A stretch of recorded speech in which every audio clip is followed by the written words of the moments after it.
Hello, good day everyone. Our topic for today is about the greening initiatives in college and universities. So, what is Green University or greening initiatives? Greening initiatives are the programs, policies, and actions taken by the college and universities to protect the environment and promote sustainability. These efforts aims to reduce negative impacts on nature by encouraging eco-friendly practices among the students, teachers, and staff. In simple terms, it means making the campus cleaner, greener, and more sustainable while teaching students to care for the environment. So, here in our university, the University of Eastern Philippines, may mga policies, liwat, and actions na ipinapasunod para mapangalagaan naton environment. And one of that is the Green Wednesday, which is diri allowed ang mga vehicle or mga motorcycle around the campus para maiwasan ang usok. These actions and policies aims to reduce the negative impact on nature by encouraging eco-friendly practices among students and teachers and also to the staffs. So it means that these policies and actions makes the campus or promote promotes for the campus to be cleaner and greener. So there are four scopes of greening initiatives. These are the environmental impact, educational impact, social impact, and institutional impact. First is the environmental impact. Environmental impact reduces the pollution and waste that helps conserve natural resources and protects biodiversity. So, this environmental impact, when it comes to the universities or colleges, environmental impact um, is part of the scope in greening initiatives. Why? Because tanan kit of course naka-star and nagbe-benefit sa kung ananon mayon ang environment. And also, our environment is very important to our health kasi di dahil nakakalanghap sin hangin which is we can get fresh air that helps our body for a better and healthy life. So, part of the greening initiatives or scope of the greening initiative, environmental impact is part of the greening initiatives, or it is under the greening initiatives. It is because the students need to be knowledgeable and aware enough for the need to be knowledgeable enough and aware so that we can help and we can protect our environment. So, one example for that is the Green Wednesday, or the no vehicle or no motorcycle allowed during Wednesday. So, from that, the students can get or can realize that um, pag Wednesday, pag Wednesday na diri allowed ang mga motorcycle, mas fresh ang hangin sa campus, and ang mga students naglalakaw la through the campus, and then nakikita and then nare-realize ang mga students na mas feel nira ang nature, and then the environment is more greener and healthier basta waray mga pollution around the environment in the area. So from that magkakamayaon idea ang mga estudyante and realization na um, mayon talaga importance and greening initiatives or the policies nga gini-implement, just like that na dere allow ng mga vehicle and motorcycle during Wednesday. So,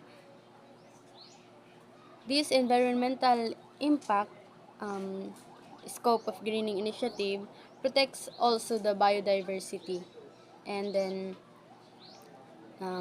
the pollution, naiiwasan ng pollution, and also around the university gin nagpapanukala na bawal magsulod sin or bawal mag-enter ang students na mayoon mga plastic na sulod, mga disposable plastic kasi kadalasan binabayaan lang mga plastic around the campus, and that affects our environment.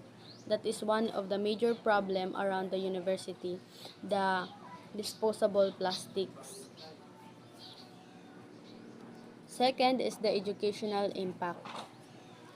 Educational impact develops environmental awareness and responsibility and enhances 21st century skills like critical thinking, collaboration, and problem solving. So, um, educational impact is part of greening initiatives.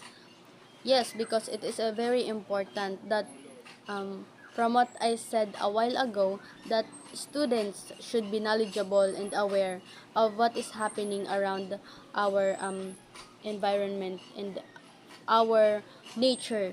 So, as a student, it is very as a student, it is very important to be educated about our environment and what are the pros and cons of the things that we are doing.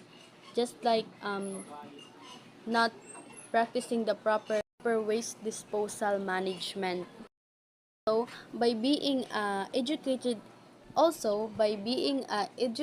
students, we can enhance our critical thinking, collaboration, and problem solving so that we can help to our community na makahimusin mga solusyon sa problema na kinakaharap natin. Nakitataman mismo naghihimusin mga problema, which is us humans. So, educational impact develops environmental awareness diri laliwat sa students but also through the families and other persons na magiging educated na hibabarosan kung ano ron hibabarosan estudyante sa eskwelahan. For example is pag ang sayong estudyante na mayon himbaroan sa eskwelahan about environment and that one particular student is gin-share niya sa iya family and kung ano na nangyayari ngasin kung paano maiiwasan or maiibsan ang say nga problema nga nakakaapekto sa ating environment, and from that magkakamayaon na sin collaboration nga magiging solusyon sa kung anano ang problema sa ating environment. So next is the social impact. Social impact encourages community participation and builds teamwork among students that promotes a culture of sustainability. So, yes, social impact is important, and it is also under the greening initiative. It is because we humans socialize every day. And then from that, damon mga bagay nga nahibabaruan ta from other perspective and from others knowledge and experience nga mahibabaroan ta nga magkakamayong kitsin idea para makahimo kitsin solusyon sa ato environment and makabuligit para liwat ma-promote an greener society and green and clean environment. So from others ideas and to one's thoughts nagkakamayaon sin bag-o na idea na magiging dakan impact para makabulig sa ato environment. So, social impact. Next is the institutional impact. Institutional impact improves school reputation, reduces operational cost, for example, the electricity and water, and it creates a healthier campus environment. So, institutional impact, these are the ways of how to reduce or kung paano makatipid ang eskwelahan. Naghihimo sila sin mga solusyon para makatipid ang eskwelahan, and sayang liwat ang mga resources nga nakukuha. One example of that is the ng mga engineering students. So when it comes to the electricity, one example of that is the water conservation also. Other schools or other universities uses rainwater, and filter out nila yung mga rainwater, and yun yung ginagawa nila na source sa mga restroom ng mga colleges or universities.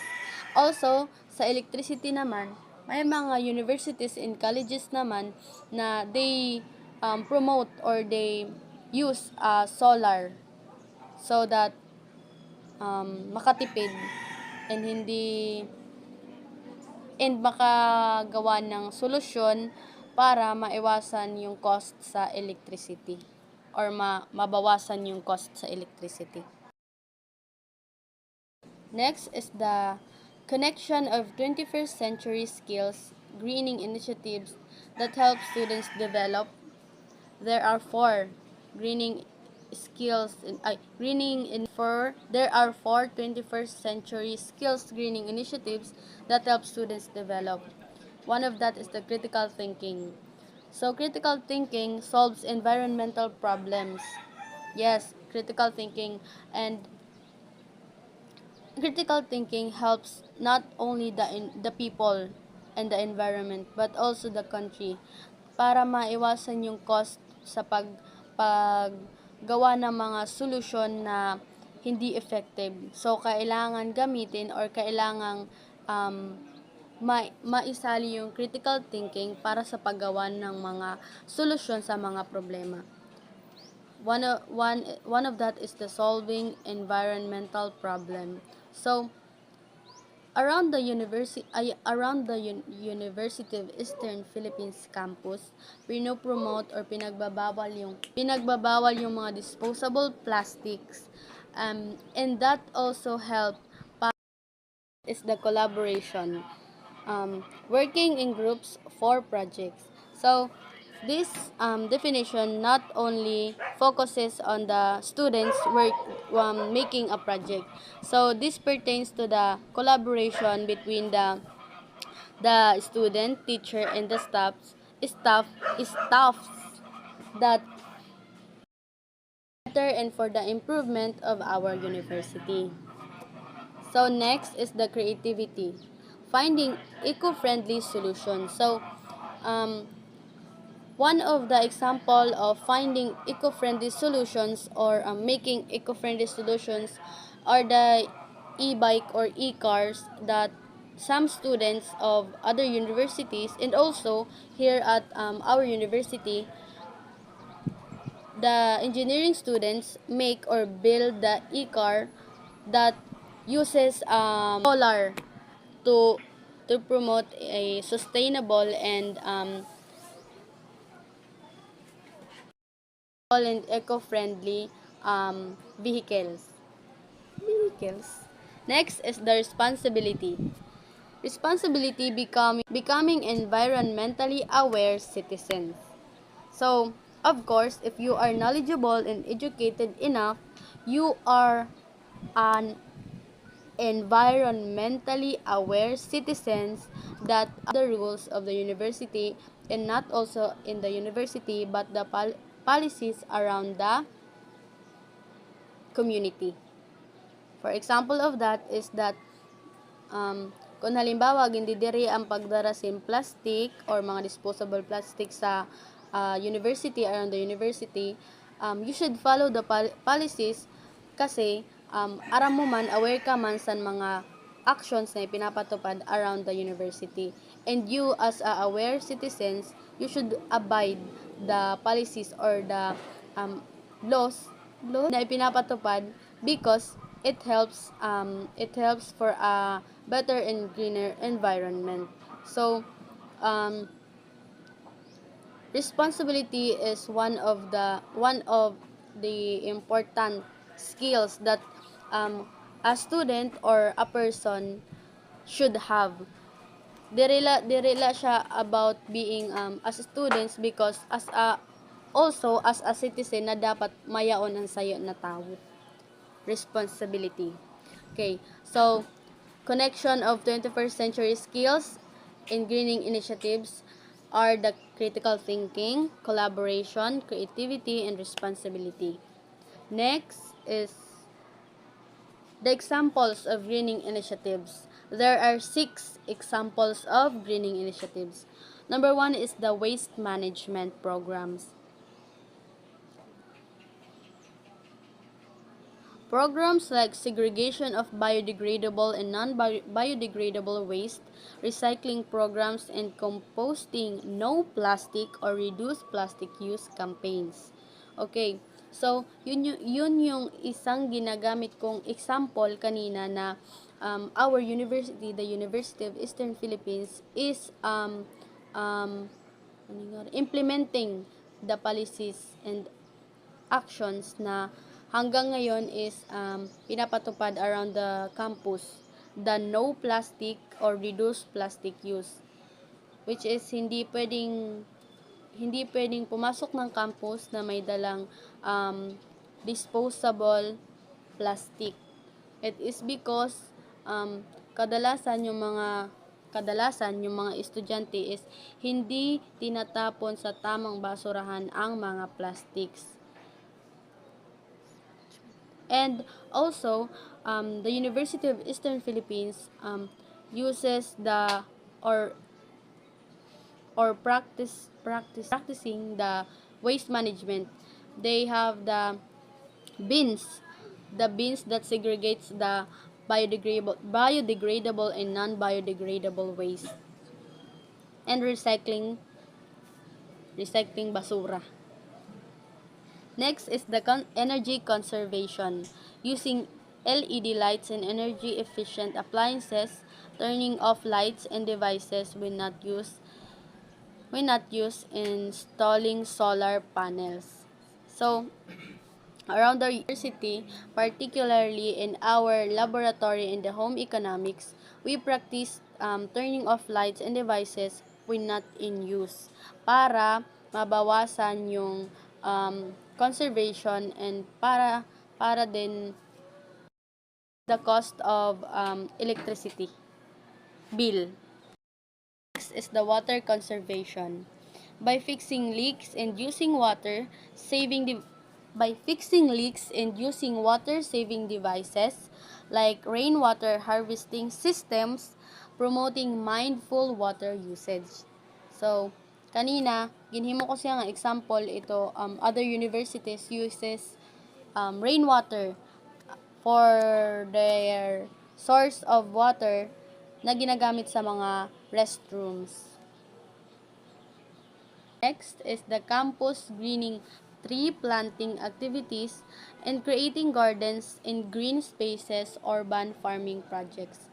So, the tree planting activities is ini-implement around the university sa mga graduating students na magtanim ng mga puno before sila graduate. Or para naman sa mga department or courses like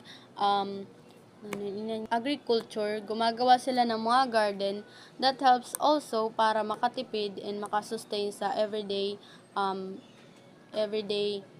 food or needs ng mga estudyante and individuals, because it helps para makatipid and then para din magkameron ng healthy foods. One of the example of their crops are the vegetables and the root crops. Next is the sustainable transportation, encouraging walking or biking, carpooling programs, providing bike lanes or parking. So,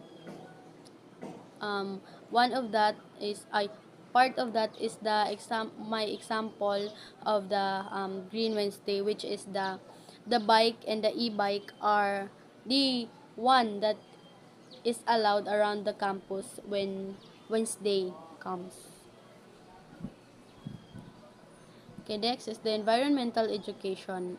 Environmental education integrating sustainability topics into lessons, conducting seminars, workshops, and campaigns celebrating environmental events like Earth Day. So it is very sabotable naman. Greening initiatives in colleges and universities are efforts to make campuses environmentally friendly through programs like recycling, energy saving, and tree planting. These initiatives not only protect nature but also help students develop important skills needed in the 21st century. So, as a student of particular university, we should be aware and we should be educated enough to protect or to help our environment to be better and to be healthier, because it is also for our future and for the others' future